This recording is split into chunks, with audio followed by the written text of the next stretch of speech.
nations de la terre. Seigneur, nous te bénissons et nous te rendons infiniment des actions de grâce en louant ton nom et en te disant merci, parce que c'est toi qui donnes la vie. Tu es l'origine de la vie, et cette vie, Zoé, que tu nous as apportée, est une vie qui ne peut être mélangée avec autre vie. C'est une vie unique. Merci Seigneur pour la vie.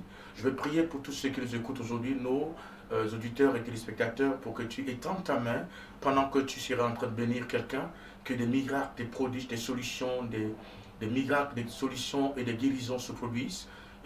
Au nom puissant de Jésus, nous te bénissons Seigneur. Amen. Ok, nous sommes là aujourd'hui encore dans le cadre de notre émission Terre-Ici. Vous le savez déjà.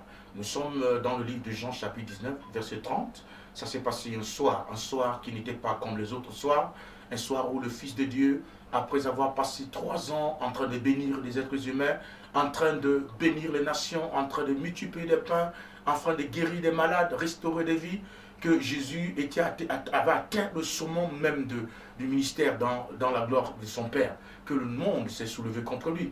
Donc, ceux qui étaient à l'époque là, qui étaient des dirigeants, les dirigeants religieux ont jugé que Jésus était embêtant. Il embêtait parce que son message n'était pas un message facile. Hein. Jésus prêchait la parole, la délivrance, il guérissait les malades, chassait les démons avec beaucoup d'autorité. Et ça, les chefs religieux ne le faisaient pas. Alors, ils se sont donc mis dans une conspiration et ils ont décidé d'en découdre avec lui. Alors, Jésus a passé des moments difficiles après qu'il a été arrêté.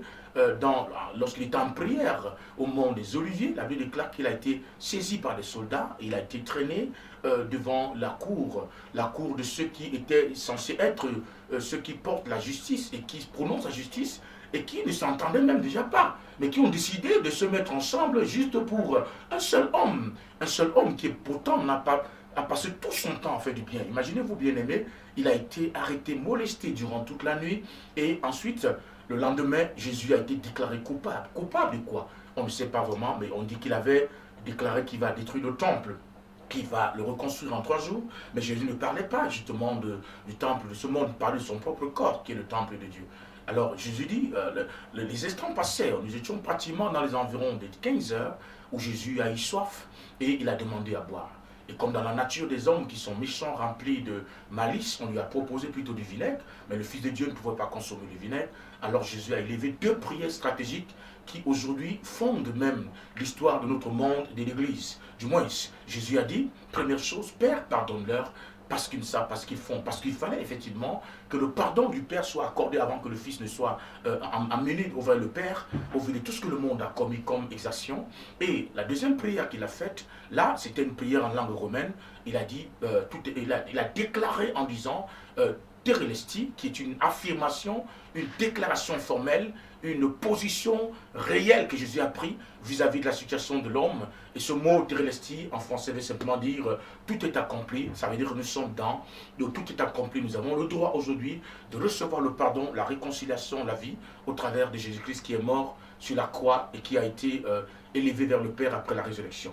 Alors nous souhaitons la bienvenue à ceux-là qui viennent de nous retrouver. Je suis votre humble serviteur, le prophète Évêque King Alan Melchisedec, par la grâce de Dieu qui vous bénit de la part du Seigneur et de la mission internationale de la légende royale située du côté de Ekié. Quand vous êtes au niveau de Pétou, en montant à droite, vous allez voir la page, la plaque qui est là, qui indique la position de la communauté avec beaucoup de drapeaux qui sont érigés au niveau au-dessus de notre bâtiment. Et nous sommes là pour vous bénir aujourd'hui dans le cadre de notre émission. Nous avons commencé à vous entretenir depuis un bon bout de temps, mais avant de continuer avec notre thème de ce jour, je voudrais vous rappeler que vous avez les numéros par lesquels vous pouvez nous contacter, vous pouvez nous appeler parce que c'est une émission interactive dont vous appelez, vous écrivez, vous réagissez, vous envoyez vos sollicitations, vous demandez les conseils. Nous sommes là pour vous répondre ce matin par la grâce de Dieu. Et nous avons donc le premier numéro qui est le 693 07 09 65. Pour ceux qui sont à Dynamis FM, vous pouvez prendre directement le numéro. Nous avons le 693 07 09 65. Et le deuxième numéro, le 677 13 15 57 63, sont les numéros par lesquels vous nous appelez, vous envoyez vos SMS, vous écrivez par WhatsApp, parce que notre WhatsApp est ouvert pour pouvoir répondre, être en contact, en communion avec tous ceux qui sont avec nous ce matin. Alors, nous avons commencé à vous entretenir sur une thématique assez importante, parce qu'au vu de l'ampleur de ce que nous vivons aujourd'hui, nous vous parlons depuis un certain bon bout de temps de la sorcellerie, et nous avons ouvert un pan de voile permettant de pouvoir comprendre un peu de quoi il s'agit. On ne va pas revenir sur les définitions qui nous amènent à comprendre la notion de cette situation ou alors de cette réalité plausible que nous rencontrons dans nos quotidiens et dans nos familles, dans nos maisons, dans les nations, dans les vies des hommes, de façon individuelle comme de façon collective. La sorcellerie est bel et bien réelle et elle fait ses dégâts. On peut simplement constater cela de nous-mêmes si nous avons vraiment une intelligence ouverte et si nous sommes sérieux. Maintenant, nous vous parlons donc de plusieurs aspects concernant la sorcellerie. Nous avons eu à toucher beaucoup d'aspects, le phénomène des succubes, des incubes.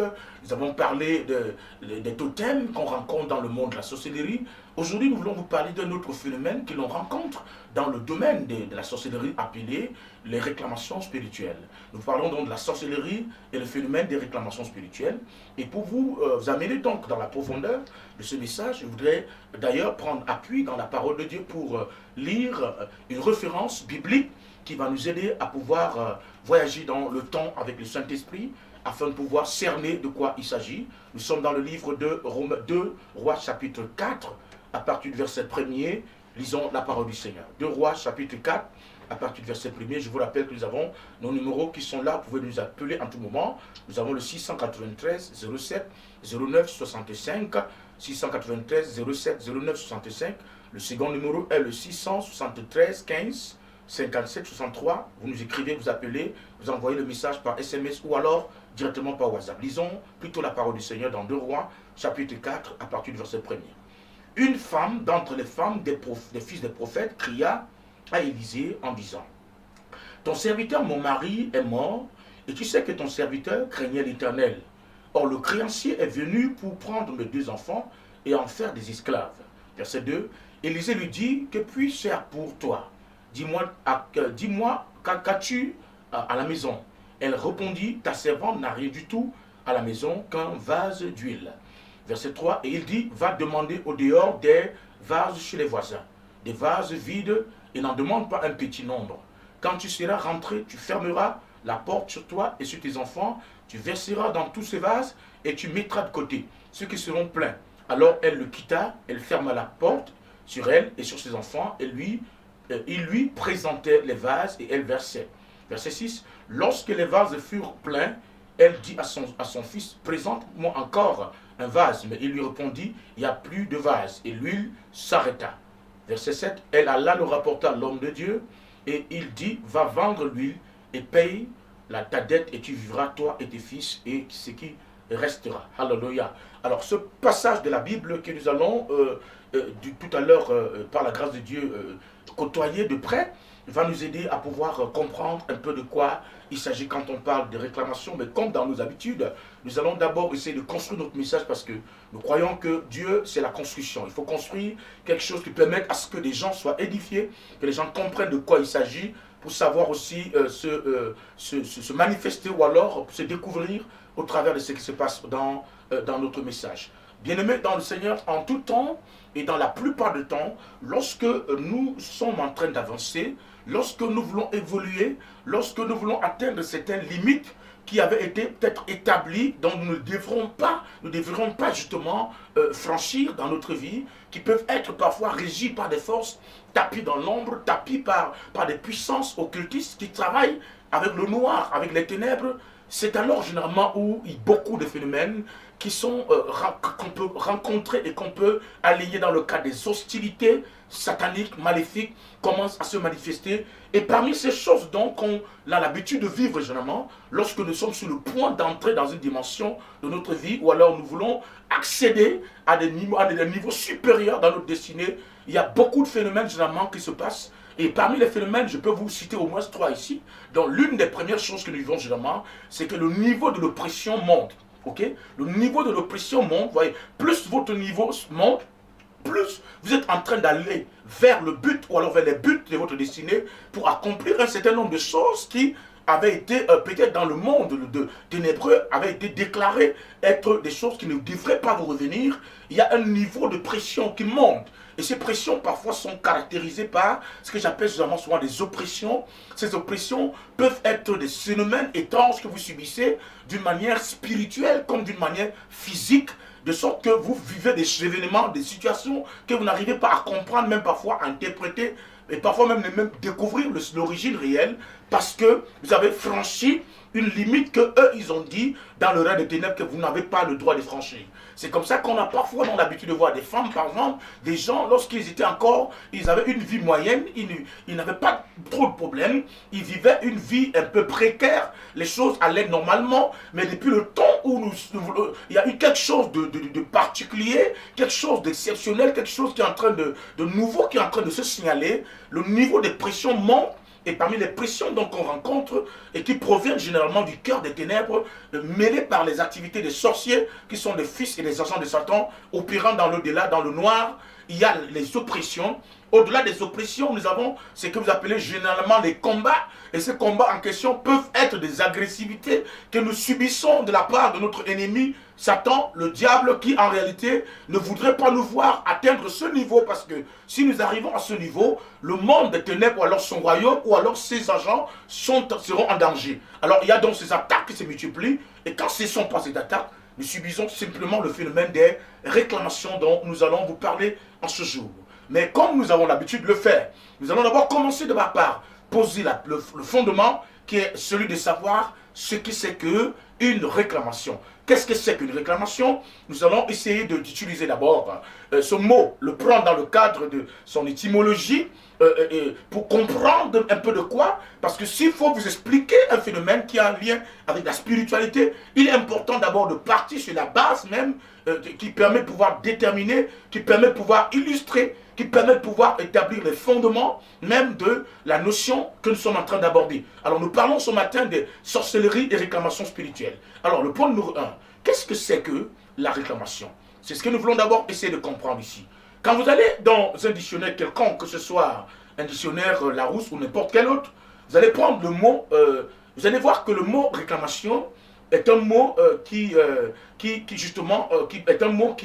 s'adresse à une personne, à quelqu'un, et donc l'explication la plus réelle est l'action de s'adresser à l'autorité pour se plaindre de quelque chose. Première chose, donc quand on détermine ce mot, on dit réclamer une chose. Alors réclamation, c'est une action qui consiste à s'adresser à une autorité pour se plaindre de quelque chose ou pour protester ou pour signaler une malfaçon. C'est ce que nous recevons comme définition lorsque nous allons dans un quelconque dictionnaire.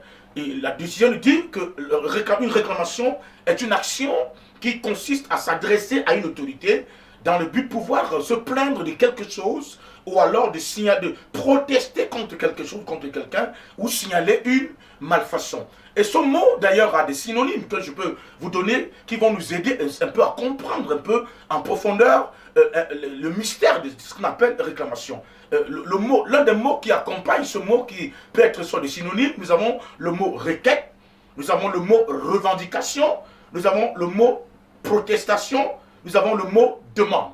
Donc, si on peut aller sur la base déjà de la définition étymologique, on va dire qu'une réclamation est le fait que des sorciers, ou alors allons-y terre à terre d'abord, est le fait qu'il y a quelqu'un qui se lève, ou un groupe de personnes qui se lèvent, qui s'adresse à une autorité compétente, à une autorité qualifiée, à une autorité peut-être établie, à une autorité peut-être même qui s'est prononcée d'elle-même, ou qui a reçu des pouvoirs, dans le but de se plaindre de quelque chose, ou de quelqu'un, ou dans le but de protester contre quelque chose, ou contre quelqu'un, ou alors dans le but de signaler une chose qu'elle pense être une malfaçon, une chose qui n'est pas dans son cadre, qui n'est pas dans sa norme. Alors maintenant, quand nous prenons cette définition et que nous essayons de la ramener dans le contexte, nous ramenons cette définition dans le cadre de la spiritualité, qu'est-ce que nous allons obtenir ici comme définition dans le domaine spirituel ou comme compréhension spirituelle? On va dire donc que une réclamation spirituelle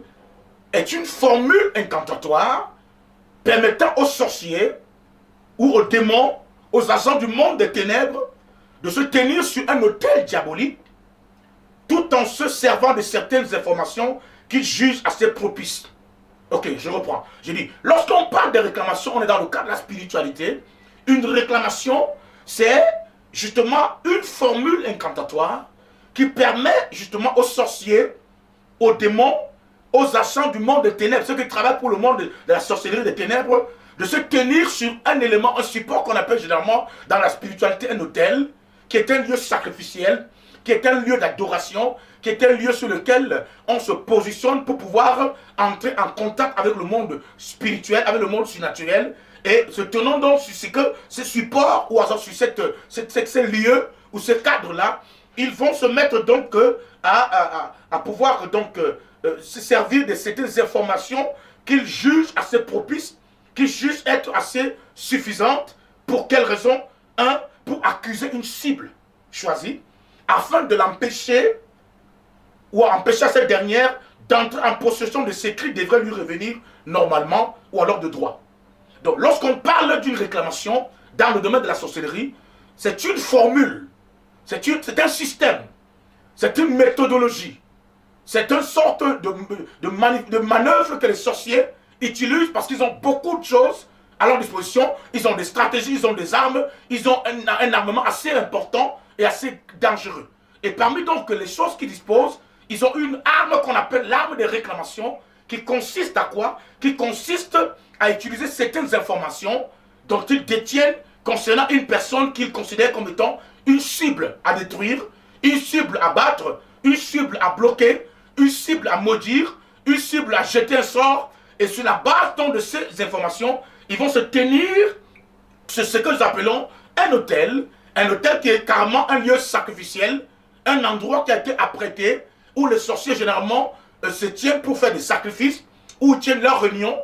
Ça peut être un arbre, ça peut être un cours d'eau, ça peut être une forêt sacrée, ça peut être un endroit, ça peut être une pierre, ça peut être une chambre noire, ça peut être un objet précis, ça peut être un cercle là où ils se retrouvent, ou alors qui sert de point de contact, comme on peut dire comme une sorte d'aéroport, qui permet à ce que les sorciers se tiennent dessus pour servir d'appui, afin de décoller et d'entrer en contact avec le supranaturel et opérer avec le monde du surnaturel. Alors ils vont se tenir donc sur un autel qui est un lieu qui les sert de sacrifice, qui les sert de lieu d'incantation, dans le but de faire quoi? Pour se mettre à accuser une cible choisie, qui vont se mettre à accuser afin de l'empêcher justement, par le moyen des accusations, de pouvoir entrer en possession de ce qui lui revient de droit, ou alors de ce qui lui revient normalement. Et quand vous voyez un peu ce phénomène-là, vous allez voir que dans le livre de l'Apocalypse, cela se justifie clairement.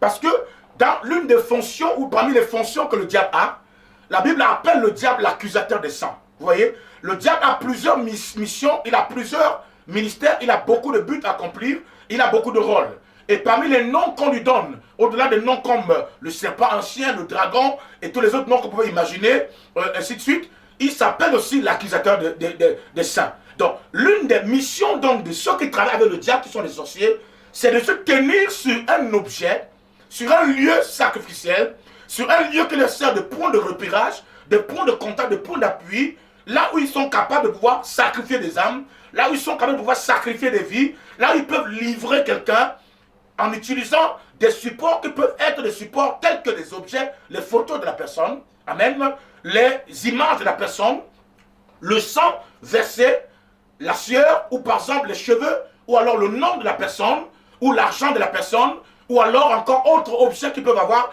les vêtements ou les sous-vêtements, qu'ils vont donc parfois, dans la plupart du temps, plonger dans le sang, comme on a vu le cas des frères de Joseph, qui, après avoir tué un animal, ont bâti un autel et ont plongé les vêtements de Joseph dans le sang de l'animal, et ensuite ils sont mis à déclarer des paroles. Ils ont pris ce vêtement qu'ils ont amené chez leur père pour présenter ce vêtement afin que leur père reconnaisse. Vous voyez, la réaction immédiate qui s'est produite est que, à partir du moment où le vêtement plongé dans le sang a ouvert une porte spirituelle dans le monde du supranaturel pour que la vie de Joseph soit exposée à un certain nombre de phénomènes qu'eux ils ont activés par le moyen du sang de l'animal qu'ils ont versé, qu'ils ont mélangé avec leur propre avec le vêtement de Joseph, et ils sont allés le présenter auprès de leur père, qui a été, en voyant cela, qui a commencé à pleurer et qui a pleuré pendant toute sa vie à cause de ce vêtement. Donc, bien aimé dans le Seigneur, quand on parle d'une réclamation, on parle d'une formule que les sorciers utilisent en se tenant sur un autel, premièrement pour faire quoi? Pour accuser une personne qu'ils considèrent comme étant soit une cible, un danger, afin de l'empêcher justement d'entrer en possession de ce qui devrait lui revenir normalement, ou alors ce qui lui revient de droit. Première chose. Autrement, quand ce n'est pas pour accuser la personne, c'est pour empêcher à une cible de façon partielle ou de façon définitive d'atteindre certaines ambitions de sa destinée. Donc les sorciers, lorsqu'ils se rendent compte, par exemple, qu'une personne est un problème, on ne veut pas de tel enfant, on ne veut pas de tel jeune, on ne veut pas de telle femme, on ne veut pas de la personne, de telle personne dans le quartier.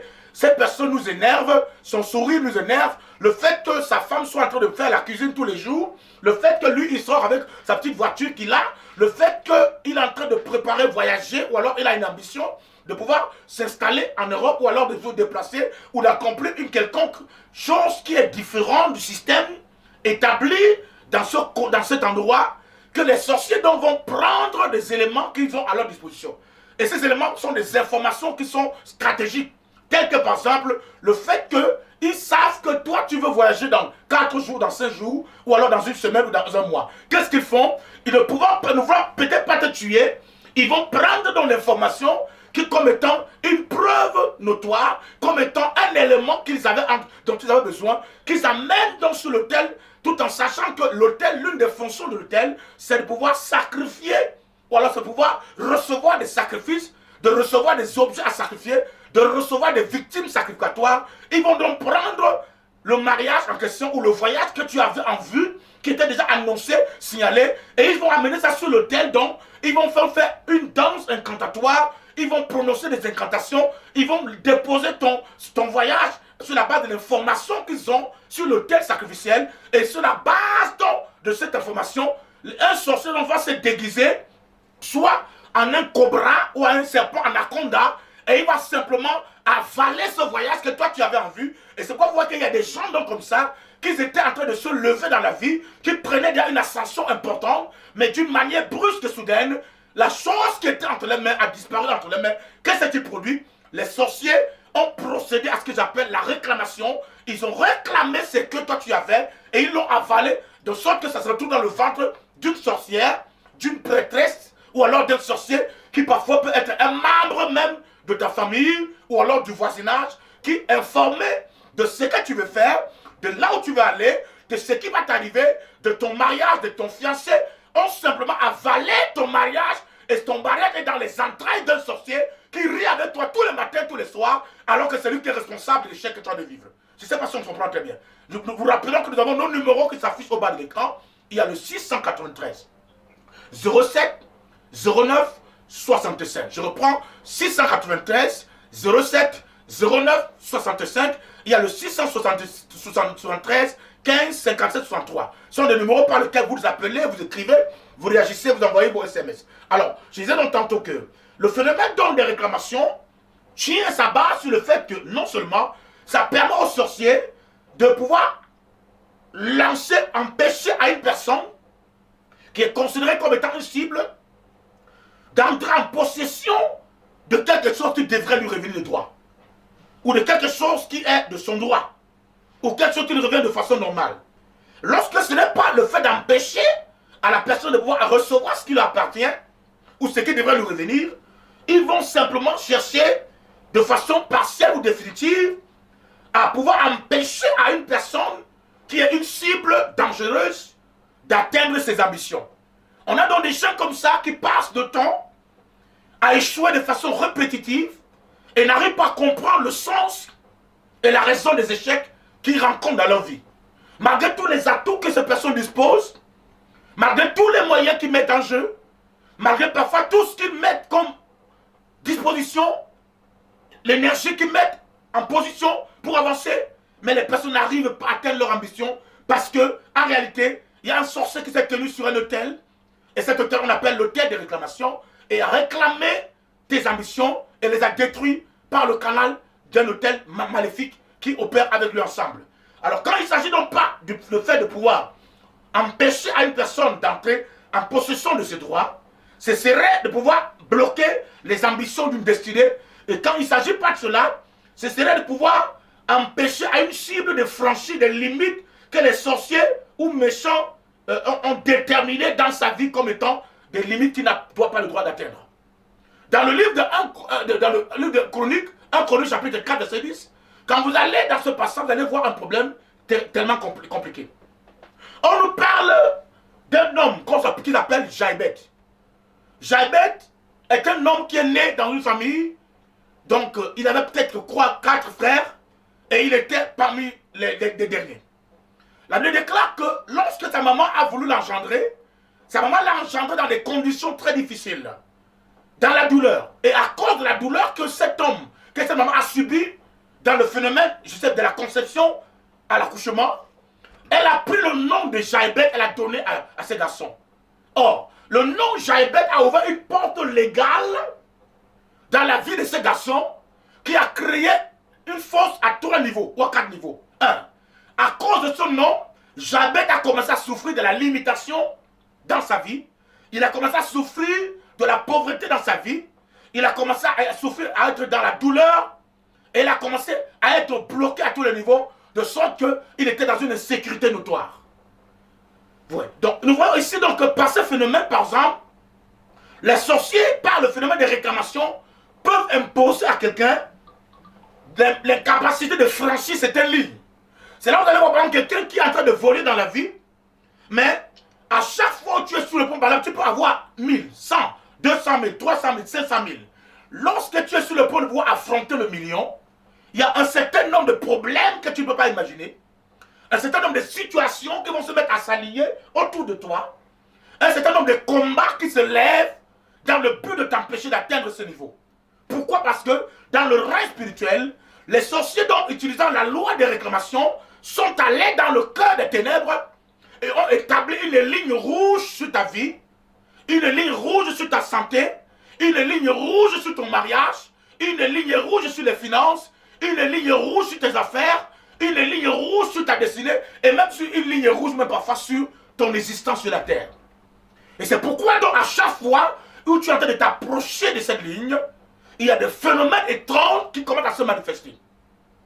Parfois, on te dit, tu es passé à presque un accident qui a failli prendre ta vie.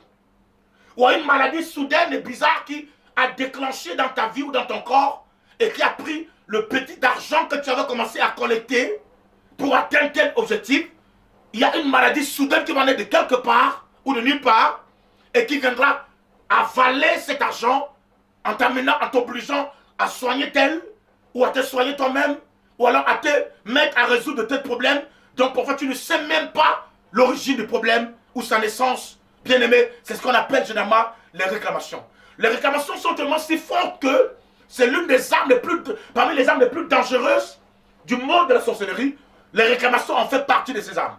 Parce que les réclamations s'alignent dans l'une des missions les plus privilégiées de Satan. La Bible appelle le diable l'accusateur de frères. Il nous accuse par des propos. Il nous accuse parce qu'il se dit que nous n'avons pas le droit d'atteindre un niveau. Quand vous retournez dans le livre, dans la Bible, on nous parle d'un sacrificateur de Dieu qui avait à un moment de temps commis certains actes dans sa vie qui l'ont rendu coupable devant Dieu. Qu'est-ce que le diable a fait? Le diable a laissé s'agiter et après, il est venu se mettre à réclamer sa vie pour que cette personne ne puisse pas avoir droit à un certain nombre de choses à cause de ce qui s'est passé. Donc, l'arme des réclamations est une arme que le sorcier aime beaucoup parce que ça avantage les ténèbres dans le sens que ça permet au sorcier non seulement d'accuser quelqu'un, lorsque vous êtes accusé, il y a une raison qui est à la base de l'accusation. Il y a un fondement qui fait l'objet de l'accusation. Il y a une raison pour laquelle on vous lance d'accusation. Il y a un but pour lequel vous êtes accusé. Et c'est parfois pour dire que vous avez franchi la limite qu'eux, ils ont établie dans le règne des ténèbres qui n'ont pas le droit de franchir. Et à cause de cela, donc, ils vont se mettre donc à multiplier des événements autour de votre vie dans le but de pouvoir créer le chaos et empêcher que justement ce que vous voulez atteindre, vous ne puissiez jamais l'atteindre. C'est ce qu'on appelle les réclamations. Les réclamations aussi, dans le monde de la sorcellerie, justement, consistent quoi? Consiste au fait que on plonge une vie dans le chaos total en se servant du tribunal de Satan. Vous savez, exactement comme dans le monde physique, lorsqu'une personne est jugée ou alors a été accusée parce qu'elle a commis sûrement une faute ou elle est digne d'être jugée, on va l'amener dans un tribunal. Et dans ce tribunal, donc, on va se mettre donc à pouvoir l'accuser. Alors celui qui l'amène au tribunal est celui en réalité qui déclare ou alors qui affirme avoir été victimisé par la personne, avoir subi des dommages et l'entraîne dans le tribunal pour que la personne soit jugée pour avoir commis tel forfait, pour avoir fait telle chose, pour avoir fait telle offense. Et dans ce tribunal, on est censé le juger et le déclarer coupable. Dans le règne de la sorcellerie, quand vous rentrez dans vos villages, j'ai vu un cas comme ça pour plusieurs cas. Vous arrivez dans votre village où les sorciers ont dit que personne n'a le droit de se marier. Personne n'a le droit de voyager. Personne n'a le droit d'être en santé dans ce village. Personne n'a le droit d'aller loin dans l'école. Tout le monde doit rester stupide. Tout le monde doit être bloqué au même niveau. Et vous rentrez pour aller vous réjouir avec votre famille pour le fait que votre enfant a eu son examen, pour le fait que votre fils ou alors lui-même venait d'avoir une opportunité d'avoir une voiture, pour le fait d'avoir reçu peut-être un contrat, et vous allez auprès de ceux qui sont des agents de sorcellerie, ils vont rire avec vous, mais pour eux, c'est une insulte, c'est une injure. Parce que non seulement ceci est une loi qu'ils avaient établie dans le règne des ténèbres, que vous n'avez pas le droit d'atteindre ce niveau, que vos enfants n'ont pas le droit d'avoir accès à un certain nombre d'avantages dans la vie, qu'ils doivent rester dans la médiocrité, dans le chaos et dans la honte.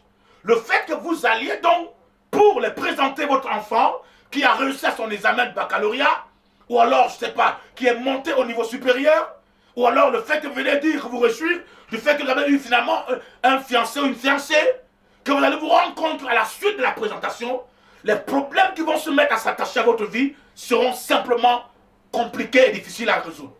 Pourquoi? Parce que l'information que vous allez apporter à ces gens va les aider sûrement et justement à récupérer l'élément et à amener dans le monde des ténèbres pour pouvoir s'engager dans une opération très grave contre vous, pour attaquer ce que vous avez présenté, pour vous attaquer vous-même, afin que cette chose-là qui fait l'objet de votre joie soit détruite entre vous-mêmes. C'est de ça qu'il s'agit quand on parle du phénomène des réclamations spirituelles et l'autre danger qu'on peut rencontrer dans le supranaturel. Bien aimé dans le Seigneur, au-delà de ce fait que les réclamations visent à accuser une cible choisie pour l'empêcher d'atteindre, avoir ce droit, en plus du fait que ça peut aussi permettre à un sorcier de pouvoir s'opposer aux ambitions qu'une personne a, cela peut servir aussi au phénomène de pouvoir établir des limites qui n'ont pas le droit de franchir, mais les réclamations aussi permettent au sorcier de pouvoir traîner quelqu'un dans un tribunal de sorcellerie, l'accuser coupable et de pouvoir engager des sanctions contre la personne parce qu'elle a fait telle chose. Le dernier élément qui rentre dans le cadre aussi des réclamations est le fait donc de s'assurer qu'une cible choisie demeure dans le non-accomplissement, dans la routine, dans le non-aboutissement de sa destinée terrestre et si possible éternelle. Alors voyez, il y a des gens qui, d'une manière continuelle, d'une manière permanente, commencent une chose, une activité, une relation, un mariage, un projet, mais ils ne peuvent jamais atteindre ce projet à la fin. Ils ne peuvent pas aller jusqu'à la fin parce qu'en réalité, ce projet a été réclamé dans le monde de la sorcellerie. Les sorciers ont dit, nous voulons ce projet, comme on ne veut pas détruire la personne elle-même de son corps, mais nous voulons récupérer ce qui lui revient de droit. Qu'est-ce qu'ils font donc? Ils vont donc jeter un sort à la personne pour que la personne demeure dans le non-accomplissement, dans la routine du quotidien, dans le non-aboutissement, dans le non-accomplissement, afin que sa destinée sur la terre demeure sans grâce, sans opportunité, dans une fertilité impossible. Donc, bien aimé, voici à peu près quand on parle des réclamations, les éléments qui constituent une réclamation. Donc, toutes les fois où vous allez vous remarquer que lorsque vous entreprenez une chose, vous avancez, vous êtes sur le point d'atteindre le niveau, vous êtes sur le point d'atteindre ce qu'il fallait, et que la chose vous échappe entre les mains, quand ça se passe une fois, deux fois ou trois fois, comprenez que vous avez affaire à un problème de réclamation spirituelle. Les sorciers ont eu des informations vagues de ce que vous faites, peut-être parce que vous avez partagé l'information avec votre ami, votre collègue, votre femme, votre cousin, votre village, des personnes qui rient avec vous, mais en réalité qui sont des personnes sorcières. Elles n'avaient pas besoin de plus que cela, que d'avoir l'information que vous avez transmise entre leurs mains pour s'attaquer à cette chose-là. Et c'est comme ça que les gens ont des dossiers détruits, ont des dossiers bloqués, ont des affaires qui ont coulé, ont des entreprises qui ont coulé, ont des mariages qui sont détruits, ont des fiançailles qui sont mal terminées, ont des relations qui ont commencé et qui n'ont jamais pu atteindre le niveau. J'en connais même beaucoup de personnes, surtout des femmes, qui, à partir du moment où elle marche avec une copine, une amie, et dans les marches en question, elle a fait la rencontre avec un homme qui s'intéresse à elle. Et elle est partie en parler avec une copine. Il y en a beaucoup comme ça. Et la copine, dès qu'elle a reçu l'information, elle a récupéré l'information. Parfois, elle te demande même, donne-moi le nom de ton ami, ou le nom, ou sa photo. Toi, tu prends la photo et ton nom, tu donnes carrément à celle-là que tu crois être ton ami. Ben, elle prend cela simplement, elle l'amène chez les marabouts, chez les charlatans. Et ils vont donc, comment? Ils vont donc t'envoûter. Ils vont donc bloquer ton mariage. Ils vont donc réclamer ce mariage. Ils vont donc attaquer cette relation pour que la relation se détruise. Ou alors, elles vont tout faire pour que toi, tu te déconnectes de la personne, ou alors que ça ne marche jamais. La réclamation est une chose réelle. Elle est dangereuse, bien aimée. Lorsqu'on ne prend pas soin de pouvoir s'informer de cela, on est exposé et l'ennemi ne tardera pas à nous détruire. Je vous rappelle que nous avons nos numéros qui sont au bas de l'écran. Pour ceux qui nous suivent directement à partir de Château TV, nous avons le 693 07 09 65. Je reprends, 693 09 65. Et le deuxième numéro est le 673 15 57 63. Ce sont les numéros pour lesquels vous pouvez nous appeler, écrire, envoyer vos SMS, réagir par rapport à cette émission qui est là pour vous bénir, vous apporter du bien dans la grâce du Seigneur. Alors, bien aimé, je disais dans ton cœur, la réclamation donc, elle est déterminée donc, de cette manière.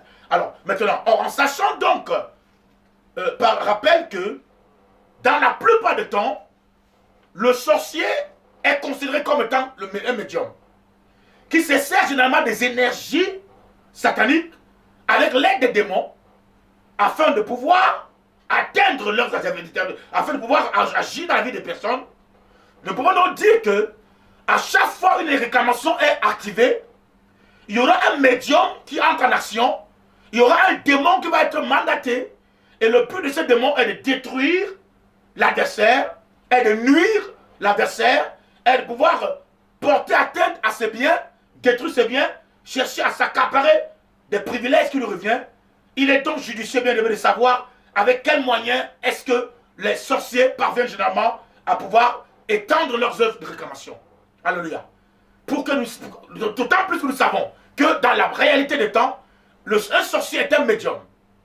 Et tous les médiums, généralement, ont l'habitude, ont des capacités à utiliser des forces tapies dans l'homme, des démons, qui, à leur tour, ont des énergies, ou alors se servent des énergies, afin de pouvoir détruire ceux qui sont considérés comme des adversaires, ceux qui sont considérés comme étant des dangers, ceux qui sont considérés comme étant des menaces, ceux qui sont considérés comme étant des cibles auprès desquelles on les engage. On peut se dire donc qu'à chaque fois une réclamation est activée, il y a donc ce que j'appelle les moyens et les méthodes qui permettent à ces agents de ténèbres de pouvoir opérer dans le but de pouvoir atteindre cet objectif. Mais avant de revenir, avant de parler de ces moyens, je voudrais d'abord revenir sur le récit que nous avons lu tout à l'heure, le récit de 2 Rois, chapitre 4 à partir du verset 1er. Nous avons dans ce récit une histoire pathétique, peut-être pour certains, mais une histoire réelle. On a affaire à une femme qui était la femme d'un prophète de Dieu. Et cette femme a travaillé avec le serviteur de Dieu, Élisée, parce que Élisée, un grand prophète de Dieu, a travaillé beaucoup dans le cadre de la bénédiction, l'élévation du peuple de Dieu. Et à un certain niveau dans sa vie, il a eu besoin de fils comme cela se passe normalement avec tout ministère. Il avait donc beaucoup d'enfants qu'il avait encadrés, qu'il avait formés et qui étaient avec lui dans le ministère prophétique.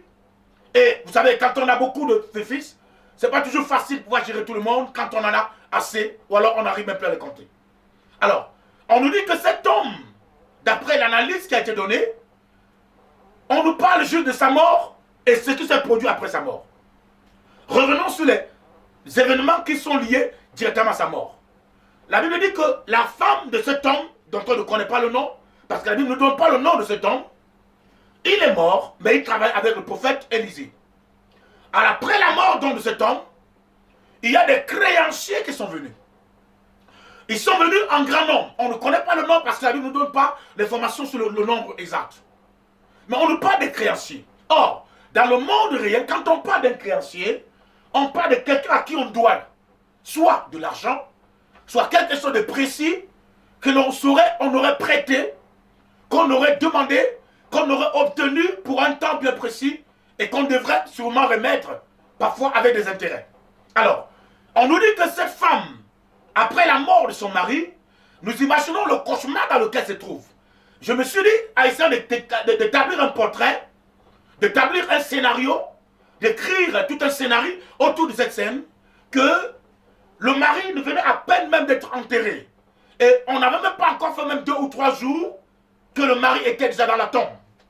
Mais il y a une chose qui arrive ici. Après que le mari soit à peine enterré, il y a un groupe de personnes qui viennent et qui viennent réclamer, on ne sait pas exactement quoi, parce qu'on ne nous dit pas exactement ce que le mari avait pris. La première question que je me suis posée, c'est que, quand est-ce que cet homme de Dieu s'est aussi mis dans autant de problèmes? Quand est-ce que cet homme de Dieu s'est retrouvé aussi autant dans des dettes et avait contracté ses dettes? Sûrement qu'à cause de la pression du ministère des responsabilités auxquelles ils étaient engagés et qu'on ne pouvait surtout pas répondre au vu que c'était les moyens limités, l'homme de Dieu allait de lieu en lieu, de voisin en voisin, d'ami en ami, et il allait contracter donc de l'argent, des dettes par-ci par-là, et s'était engagé auprès de beaucoup de personnes. Auprès des boutiquiers du quartier peut-être, auprès peut-être des amis, des voisins, auprès peut-être des camarades de classe.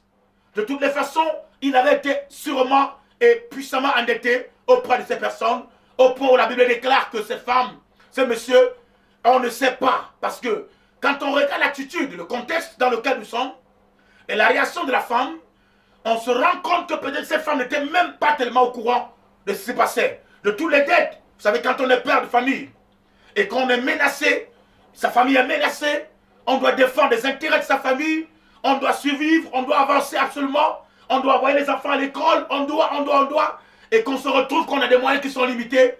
Parfois, on se retrouve en train de s'engager dans des choses qu'on ne maîtrise pas. Alors, cet homme de Dieu, prophète de Dieu qu'il était, se retrouvait embarqué dans une histoire de dettes. Et les dettes en question ont ouvert une porte, ou alors un portail. Un portail qui a permis à ceux qui venaient même lui donner, lui prêter de l'argent, en réalité, on ne se rend pas compte ici que pendant que ces gens prêtaient l'argent à cet homme de Dieu, ils pratiquaient sur l'argent qu'on lui prêtait pour qu'il n'ait jamais l'opportunité de rembourser l'argent. On a exactement le même schéma, le même problème aujourd'hui dans beaucoup de choses. Il y a des gens qui s'en vont dans les réunions de cotisation, ils prêtent de l'argent, il y a des voisins qui te prêtent de l'argent, il y a des camarades de classe ou alors de lycée qui te prêtent de l'argent. Tu es sûr et certain qu'avec cela, avec tout ce que tu as comme ambition, avec l'élan avec lequel tu es engagé, tu vas sûrement rembourser dans 2 mois ou dans 2 mois, 2 ou 3 mois ou 4 mois, ou alors merci, moins de ce temps-là. L'homme de Dieu, s'il a prêté de l'argent, ça veut dire que sûrement il savait sur quoi il comptait pouvoir rembourser de l'argent. L'homme de Dieu, s'il allait demander un soutien auprès de ceux qu'il considérait comme étant des amis, sûrement parce que cet homme de Dieu savait qu'il peut le faire. Parce qu'il savait qu'il aura la possibilité de le faire. Et il avait des moyens pour le faire. Mais regardez comment le sorcier travaille. Le sorcier te donne sa chose, et après toi, il utilise cette chose qu'il t'a donné comme étant le point de contact pour aller attacher l'objectif que tu vas atteindre. Pour aller s'attaquer à ce que tu veux faire comme réalisation. Pour aller s'attaquer à ce commerce que tu veux démarrer. Pour aller s'attaquer au projet de l'achat de la voiture que tu veux acheter. Pour aller s'attaquer à ce terrain que tu vas acheter pour construire la maison. Ils vont commencer à travailler dans le secret. Ils vont prendre l'argent qu'ils t'ont donné comme étant le point de contact. Ils vont prendre ton projet. Ils vont l'amener sur l'autel. Et ils vont se mettre à faire des incantations pour non seulement bloquer le projet, mais surtout t'empêcher de ne jamais pouvoir le réaliser et rester dans l'incapacité à remettre l'argent que tu as pris. Et c'est comme ça que les gens qui nous écoutent aujourd'hui sont dans des problèmes. Combien de personnes bien-aimées dans le Seigneur sont dans la même situation que cet homme de Dieu? Combien de gens t'ont prêté de l'argent? Combien de personnes t'ont demandé, qui ont sollicité de venir en aide quand tu étais en difficulté et tu as tendu la main, tu as accepté la main tendue et maintenant tu n'arrives même plus à rembourser ne serait-ce que 5 francs de cet argent. Même parfois tu as l'argent entre les mains, mais tu n'arrives pas parce qu'à chaque fois que tu as l'argent entre les mains, il y a une maladie, il y a un problème qui va surgir de nulle part parce que en réalité dans le monde de la sorcellerie, on est parti bloquer, on t'a attaché, on a bloqué la procédure de remboursement. On t'a bloqué dans la sorcellerie, on a bloqué ton projet, on a bloqué ton mariage, on a bloqué tes affaires, on a bloqué les activités pour que tu ne sois jamais dans la capacité non seulement de rembourser l'argent, mais de pouvoir accomplir ton rêve. Il y a des gens qui nous écoutent qui sont dans les mêmes problèmes, bien évidemment, le Seigneur. Nous vous rappelons que nous avons nos numéros qui s'affichent au bas de l'écran, pour ceux qui nous suivent directement à la télé, et pour ceux qui nous suivent à partir de Dynamis, nous avons le 693 07 09 76. Je reprends, 693 07 09 65. Et nous avons aussi le 673 15 57 63. Ce sont les numéros par lesquels vous pouvez nous contacter, nous écrire, appeler. Nous parlons ce matin de sorcellerie et réclamation spirituelle.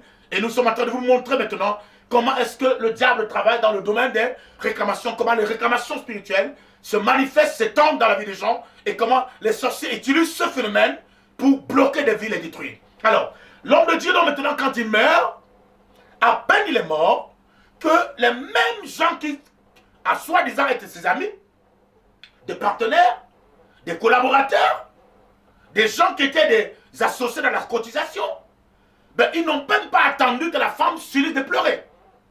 Ils n'ont même pas attendu que la femme soit consolée. Ben, ils sont descendus comme une armée de sauterelles. Ils ont entouré la maison de la femme. Ils ont commencé à envoyer des messages, des menaces. Ils ont commencé à le presser. Ils ont commencé à envoyer des paroles. Ils ont commencé à l'attaquer. Ils ont commencé à la harceler avec des messages, envoyant des gens pour dire, voici, chacun venait avec son cahier et le nombre de dettes que son mari avait contractées. La femme, ne t'en pas sûrement au courant de cela, ne pouvait pas justifier la quintessence, la réalité et l'authenticité de ce document. Chacun venait avec le nom et l'engagement de mari et la signature qui servait de point de contact. Même si c'était les signatures parfois qu'on a imitées. Bref, la femme s'est retrouvée dans une pression impossible. Une pression qui est devenue une oppression d'ailleurs. Au point où ces gens sont arrivés, ils ont dit à la femme, nous te donnons moins de 48 heures. Tu as moins de 48 heures. Si en 48 heures, tu ne remets pas ce qui nous appartient, alléluia, nous viendrons récupérer tes enfants, nous prendrons tes enfants et nous irons les vendre. Nous amènerons tes enfants et nous irons les vendre. Bien-aimés, voici un prototype exact de l'œuvre de réclamation. Une femme perd son mari et le comportement de ceux qui sont censés l'aider, de ceux qui sont censés la soutenir, ce sont ceux-là qui deviennent désagréables avec cette femme. Ce sont eux qui sont les premiers ou les premières à commencer à l'acculer pour qu'elle rembourse des dettes. Alors qu'ils ont dit au départ, quand le mari était encore en vie, que c'était leur ami. Mais quelle est cette amitié donc? Que tu dis que tu es ami de quelqu'un, mais la personne vient de mourir. Il n'est même pas encore, à fait même 3 heures, ou alors même 3 jours dans la tombe, que tu viens te mettre à réclamer l'argent que tu as déposé. Ou l'argent qui te devait. Au point où d'aller même loin, en disant que si on ne remet pas de l'argent, tu prendras les enfants de la femme, tu prendras sa maison, tu prendras tout ce qu'il y avait et tu iras vendre pour récupérer ton argent. Frère bien-aimé, c'est ce qu'on appelle la réclamation. Le phénomène de réclamation, on le rencontre dans tous les domaines. On le rencontre dans le monde de manière permanente parce que les sorciers aiment l'utiliser. Et pour pouvoir se servir de ça, ils ont besoin d'un certain nombre d'éléments que je vous ai dit tout à l'heure comme étant des preuves, comme étant des informations, comme étant des bases, comme étant des fondements, comme étant des raisons qui te donnent la possibilité de pouvoir attaquer et réclamer ce qui leur appartient. Ici, ils utilisent ce phénomène en disant à la femme, ton mari nous doit de l'argent. Et à cause de l'argent qu'il nous doit, à cause des engagements qu'il a fait, nous réclamons les enfants qui lui appartiennent. Nous réclamons leur vie. Nous réclamons leur santé. Nous réclamons leur étude. Nous réclamons leur intelligence. Nous réclamons leur santé. Nous réclamons tout ce qui leur appartient. Bien aimé, le phénomène de réclamation est tellement présent. Il se manifeste dans la société quotidienne, au milieu des gens avec lesquels nous vivons. Quelqu'un te remet une chose et toi tu penses qu'on a te fait du bien. Alors que l'argent qu'on te donne, c'est juste un point de contact. Derrière cet argent, il y a une réclamation qui va être activée et les sorciers vont se mettre à vouloir récupérer une autre chose qui t'appartient. Peut-être ce qu'ils veulent, c'est en réalité c'est de prendre le contrôle de tes finances. Ce qu'ils recherchent, c'est d'atteindre ta santé. Ce qu'ils veulent, c'est de t'abattre. Ce qu'ils veulent, c'est de pouvoir prendre ton intelligence ou l'intelligence de tes enfants. Ce qui les attire, c'est ton intelligence, ce sont tes projets. Mais comment réussir-t-on à pouvoir atteindre ton niveau et réclamer ce projet, il faut qu'il y ait une chose qui soit faite, que j'appelle généralement l'erreur de la destinée. La faute que tu commets, et cette faute-là, eux, ils prennent ça comme étant la faute. Le fait que tu aies reçu leur argent, le fait que tu aies reçu l'empreinte de l'argent qu'ils t'ont donné, le fait que tu sois allé sur cet homme, il t'a donné ces 500 000, ces 50 000, ces 20 000, et toi tu penses parce qu'il t'aime beaucoup. En réalité, ce qu'il calcule, c'est ton corps, ce sont tes énergies qui réclament. Mais pour t'atteindre, il faut qu'il y ait un point de contact qui soit établi pour activer les réclamations. Bien aimé, le point de contact qui a été utilisé dans cette histoire, c'est l'argent que l'homme de Dieu avait prêté, l'argent qu'il a emprunté auprès des gens qu'il considérait comme étant des amis. L'argent qu'il a emprunté auprès des voisins qui pensaient être des amis qui l'aideraient lorsqu'il serait dans des problèmes. C'est surtout ce qu'il allait prendre auprès d'eux. On ne sait pas si c'est mal l'argent seul, mais il y avait sûrement beaucoup de choses que l'homme de Dieu allait prendre auprès des gens parce qu'il voulait protéger sa famille, il voulait encourager, il voulait bénir, il voulait se sentir responsable, impliqué. Les sorciers ont dit seulement, voici ce qu'on recherchait depuis longtemps. Maintenant qu'il est entre nos mains, nous allons montrer à cet homme que depuis longtemps, on a toujours voulu atteindre sa famille. En réalité, le comportement de ces gens nous montre par là que ces gens ne l'ont jamais aimé, n'ont jamais voulu de lui. La présence de cet homme de Dieu dans cet endroit était un problème pour eux. Il fallait donc en découdre avec lui. Et il fallait trouver donc le moyen. Et le seul moyen était de prêter l'argent à cet homme de Dieu. Et par le moyen de ce prêt, ils vont avoir assez dans sa vie pour que le jour où ils seraient dans la capacité de remettre l'argent, ils vont commencer maintenant à demander leur famille, les enfants. Ils ont dit à la femme, tu as 48 heures. En 48 heures, si tu ne viens pas nous remettre l'argent, les biens que ton mari a pris, nous reviendrons comme des sauterelles. Nous allons prendre tes enfants. Nous allons prendre tout ce que ton mari a. Nous allons te plonger dans un autre deuil. Parce que ce sera pas seulement le deuil de ton mari, mais ce sera aussi le deuil de tes enfants. Nous allons les arracher, nous les prendrons et nous irons les vendre. Les vendre donc où?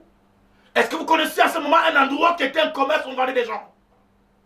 Est-ce que vous connaissiez un lieu, en dehors des lieux où on peut parler un commerce où on vend les animaux? Connaissez-vous un autre endroit où on allait dans un marché pour mettre des êtres humains, les positionner, les vendre? Bien aimé dans le Seigneur, il n'y a que dans la tradition de l'époque où on vendait les esclaves. Et ils ont dit, nous allons les vendre pour devenir des esclaves. Esclaves de qui donc? Esclaves pour servir à quoi? Et quand on regarde le phénomène des esclavages, on peut avoir deux niveaux d'esclavage. Il y a l'esclavage spirituel, il y a l'esclavage physique. Ils vont devenir quoi? Esclaves de qui? On va les vendre où? Dans le farmland, dans le con, pour les livrer à quoi? Bien aimé dans le Seigneur, le diable était résolu en découdre avec ses familles à cause des dettes que le mari a contractées, bien aimé. Le diable passe donc par le phénomène des dettes. Et ces dettes ont plusieurs niveaux. On va revenir sûrement dans les prochaines émissions, on vous parlera de fond en comble de ce que le diable fait, quels sont les moyens qui permettent à l'ennemi de pouvoir utiliser les réclamations pour les atteindre. Mais dans ce cadre-là, c'était une dette financière contractée qui a été l'élément, qui a été le pont qui a établi la réclamation entre cette famille et les sorciers qui voulaient en découdre avec ces familles. Ils ont dit, tu as 48 heures. En 48 heures, si tu ne remets pas l'argent de ton mari, nous allons venir prendre les enfants, on ira les vendre. Oh, béni soit le Seigneur. Parce que quand le diable active sa machine, quand le diable se lève, quand les forces des ténèbres sont tellement rassurées qu'ils ont pris le dessus sur les scènes, quand l'ennemi pense qu'il a pris le contrôle de tout et que nous sommes perdus, c'est là où le Dieu victorieux, le Dieu de gloire, le Dieu des interventions miraculeuses se lève. C'est là où le Dieu de puissance, de gloire, le Père éternel, Elohim d'Israël, va démontrer à ses ennemis qu'il est le véritable Dieu. Pendant qu'ils ont donné à cette femme 48 heures, ils se sont dit en 48 heures, elle ne trouverait jamais la solution. La Bible dit la femme s'est levée, n'ayant plus de solution, parce qu'il n'y avait personne pour l'aider. Elle allait rencontrer le prophète de Dieu, qui était le prophète Élisée. Elle a crié à l'homme de Dieu en disant, homme de Dieu, je suis la servante de l'Éternel. Mon mari était l'un de tes ouvriers qui travaillait avec toi, mais il est mort. Et il est mort enterré. Et là où je vous parle, il y a des hommes qui sont venus, ce sont des sorciers. Ils parlent, j'entends leurs paroles. Ils me menacent dans les rêves, ils me menacent physiquement. Ils veulent mes enfants et ils m'ont donné moins de 48 heures que si on ne remet pas l'argent, on va vendre les enfants, on va prendre les enfants. Alléluia, je bénis le Seigneur. Alléluia, amen. Les ennemis étaient tellement conscients. Ils étaient imbus d'eux-mêmes, ils étaient engagés. Ils savaient qu'ils ont reçu leur coup. Ils sont partis même se retrouver dans un bar. Ils ont commencé à casser les bières, manger, boire. sauté en pensant qu'ils ont réussi. L'autel sur lequel ils avaient déposé le nom des enfants avait déjà été réveillé. Les esprits qui attendaient la vie des enfants avaient déjà été positionnés. Et les sorciers qui devaient les manger étaient déjà positionnés. Mais béni soit le Dieu d'Israël. Parce que ce même Dieu qui a opéré dans la vie de cet homme de Dieu qui est mort ne laissera pas cette famille se détruire. Je vais t'annoncer la bonne nouvelle aujourd'hui. Que ce qui est arrivé dans cette famille peut t'arriver aujourd'hui. Il y a des gens qui veulent te tuer à cause des problèmes que ton père a pris. À cause des dettes de ton père ou de ta mère. Il y a des gens qui veulent en découdre avec toi à cause des fautes que tu as commises dans le passé.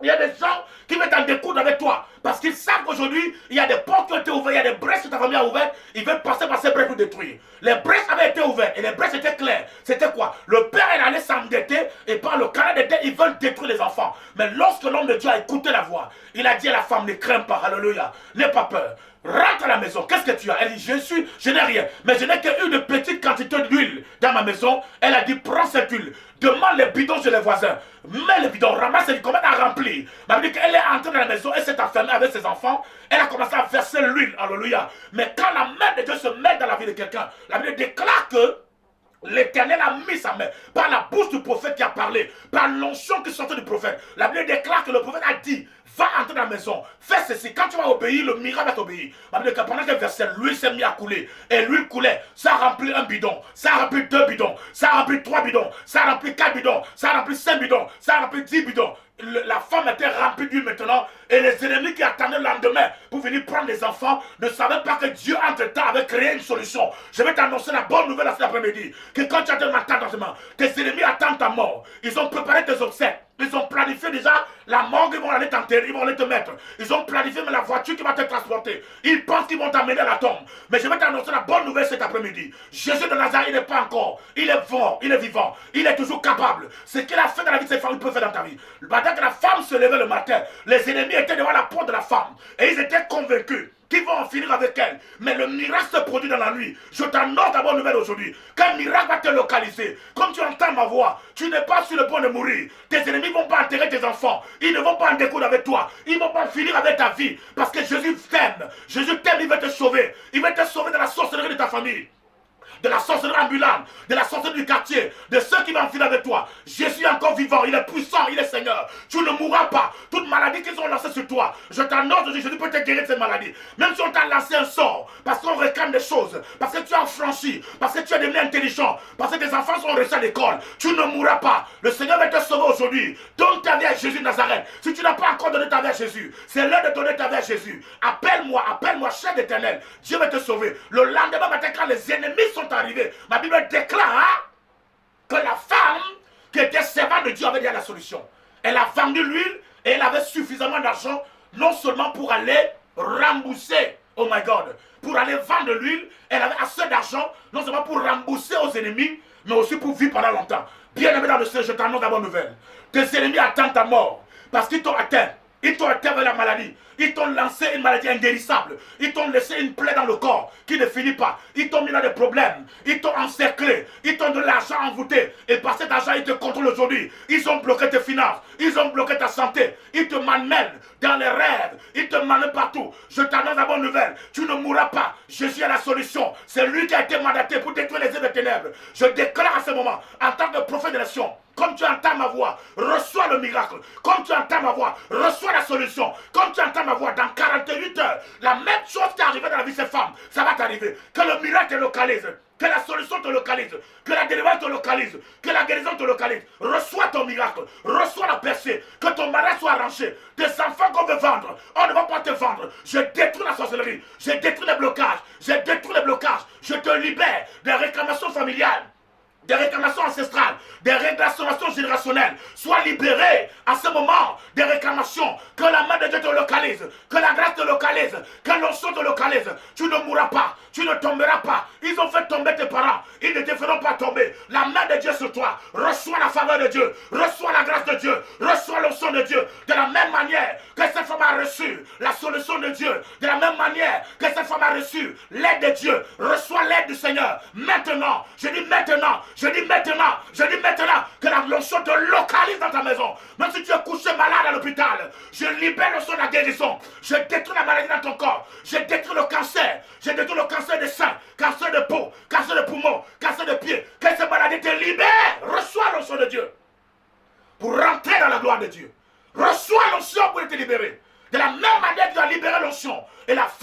délivré. Et ses enfants ont épargnés. Je relâche l'onction de Dieu qui va t'épargner de la mort précoce, les accidents de voiture, les blocages. Ceux qui veulent te manger, ils ne te mangeront pas. On ne mangera pas tes enfants. Tous ceux qui veulent manger tes enfants, qui commencent à tomber ce soir, ils tombent maintenant. Qu'ils tombent maintenant. Qu'ils tombent maintenant. Qu'ils tombent maintenant. Qu'ils tombent maintenant. Reçois l'onction de Dieu. Bien-aimé dans le Seigneur, tu es béni. Tu es béni et tu es béni. Ce jour est un jour glorieux. C'est un jour fantastique. C'est un jour de merveille. C'est un jour de puissance. C'est un jour de grâce que le Seigneur a disposé pour toi, bien-aimé. Crois en Seigneur Jésus-Christ. Donne ta vie à Jésus. Tes ennemis qui pensent qu'ils ont pris le dessus sur toi. Tes ennemis qui pensent qu'ils ont pris le contrôle. Tes ennemis qui sont rassurés, qui vont en finir avec toi. Ils se sont donnés dans le monde de la sorcellerie. Ils ont dit qu'ils ont 4 jours pour te détruire. Ils ont 5 jours. Ils ont 1 semaine. Ils ont 1 mois. Ils ont un temps. Ils se sont donné un temps. Ils marchent ensemble. Ils boivent ensemble. Ils jubilent ensemble. Ils sont en train de jubiler contre toi. Ils pensent qu'ils ont détruit tes activités. Ils pensent qu'ils ont détruit ton mariage. Ce matin, je t'annonce dans cet après-midi que ton mariage retrouve sa forme. Que ton mariage soit rétabli. Je rétablis ta vie. Je rétablis les finances. Je rétablis ta santé. Je rétablis ton mariage. Je rétablis. Sois rétabli dans tes fonctions. Reçois l'onction. Reçois la grâce. Reçois la faveur. Reçois la faveur. Au nom de Jésus-Christ de Nazareth. Reçois l'onction. Que l'onction te localise dans ce trouve. Quelle que soit la maladie. Je brise la maladie. Je détruis cette maladie. Je te libère. Au nom de Jésus-Christ de Nazareth. Tu es béni. Tu es béni. Tu es béni. Tu es béni et tu es béni. Tu es béni. La main de Dieu sur toi, bien-aimé dans le Seigneur. Bien-aimé dans le Seigneur, c'est un temps fort. C'est un temps de gloire. C'est un temps de solution. C'est un temps de miracle. C'est un temps de percée. C'est un temps de recouvrement. C'est un temps de grâce. Profite de cette grâce que Dieu te donne en appelant le 693 07 09 65. Le 673 15 57 63. Je reprends. 693 07 09 65. Le 673 15 57 63. Nos cultes se passent demain à partir de 10h du côté de Kounou, du côté de Kiev plutôt. Quand vous arrivez, pour ceux qui ne connaissent pas Kiev, que si vous êtes au niveau du Carrefour de Kounou, prenez seulement la descente Carrefour Collège Bomberger. Vous allez voir en face, il y a une entrée en face. En face de cette entrée, nous avons justement le garage. Et après le garage, nous avons un bâtiment avec des drapeaux qui s'affichent. C'est là où se trouve notre lieu, notre auditorium. Vous serez les bienvenus. Venez avec votre situation. Venez avec ces enfants qui sont malades. Venez avec ce corps qui est oppressé. Vous n'arrivez pas à trouver le sommeil dans la nuit. Vous êtes attaqué de jour comme de nuit. Vous n'avez plus de paix dans votre cœur. Le diable a tout pris. Vos ennemis ont tout bloqué. Ils ont bloqué votre mariage. Ils ont bloqué votre étoile. Ils ont réclamé votre vie. Ils ont enterré votre destinée. Le Seigneur veut vous sauver. Il veut vous délivrer de cela. Que la main du Seigneur soit sur vous. Soyez bénis, bien-aimés, dans le Seigneur. Nous sommes là pour vous apporter la grâce et vous annoncer les années de joie et de gloire. Soyez abondamment bénis dans le Seigneur Jésus-Christ de Nazareth. Nous vous rappelons que la rediffusion de cette émission qui est en train d'aller à la fin, c'est demain quand il sera exactement pratiquement 6h du matin. Vous pouvez suivre la rediffusion à partir de Château TV et de Dynamisme FM demain à partir de 6h du matin. Vous êtes bénis. Mais en attendant, appelez-nous, écrivez-nous, envoyez vos SMS, réagissez au travers de notre téléphone, de notre téléphone. Envoyez vos SMS par WhatsApp et appelez-nous. Le Seigneur vous bénisse abondamment. Soyez bénis au nom du Seigneur Jésus-Christ. Amen.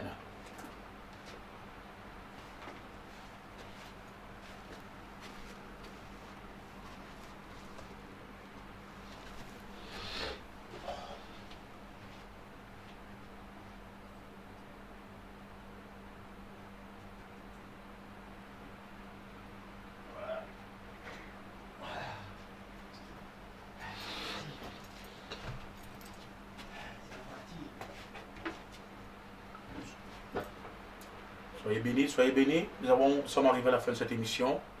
Retrouvons-nous prochainement quand il sera marqué. Jésus est puissant, ah, puissant, ah, Jésus est puissant, ah, puissant, ah, Jésus est puissant, ah, puissant, ah, Jésus est puissant, ah, puissant, ah. Moi je te dis si tu crois pas, tu pars en enfer. Moi je te dis si tu crois pas, tu pars en enfer.